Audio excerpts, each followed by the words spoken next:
லான் லான் வந்து இந்த ஏரியாவை பொறுத்தளவு நம்ம மெக்சிகன் கிராஸ் அதிகம் யூஸ் பண்ண மாட்டாங்க. இந்த ஹில் ஏரியாஸில் எல்லாமே நேச்சுரலாக நம்ம வந்து ஷேடு கிராஸஸ் யூஸ் பண்ணியிருக்கோம். இது பார்த்தீங்கன்னா ஆல்ரெடி இப்போ நம்ம லே பண்ணி 10 days ஆச்சு. இது எல்லாமே இப்போ க்ரீனிஷ் ஆயிடுச்சு. எல்லாமே அந்தளவுக்கு லுக்காக வந்துருச்சு. இந்த வாலில் இந்த சைடில் பார்த்தீங்க அப்படின்னா மேக்ஸிமம் எல்லாமே ஐவி க்ரீப்பர்ஸ் பிளான் பண்ணியிருக்கோம். இந்த வாலில் வந்து க்ரீப்பர்ஸ் வந்து கொடி வந்து மேலே ஏறிக்கும். இங்கே எல்லாமே ரெட் பாம்ஸ் இந்த ஹில் ஏரியாவில் கேரளா பார்டர் இது எல்லாமே ரெட் பாம்ஸ் வந்து நல்லா வரும் இந்த கிளைமேட்டுக்கு. அடுத்தது இந்த சைட்டை பொறுத்தளவு நம்ம ஆட்டோமேஷன்ஸுமே பண்ணியிருக்கோம். ஆக்சுவலாக இது எல்லாமே நம்ம ஹோஸ் போட்டு தண்ணி விடுறது அப்படிங்கிறது ரொம்ப சிரமமாக இருக்கும்.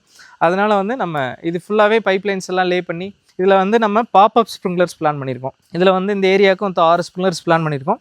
இதில் ஒவ்வொரு கார்னர் இங்கே ஒன்று அங்கே ஒன்று இது மாதிரி 6 கிண்ட்லஸ் ஆப்போசிட் சைடு அடிக்கிற மாதிரி அதுக்கேற்ற மாதிரி ஹெட்டு ஃப்ளோ இதெல்லாம் கேல்குலேட் பண்ணி இது ஃபுல்லாக கவரேஜ் ஆகிற மாதிரி பிளான் பண்ணி நம்ம ஒரு 6 ஸ்ப்ரிங்க்லர்ஸ் செட் பண்ணியிருக்கோம் இந்த லான் ஏரியாவுக்கு.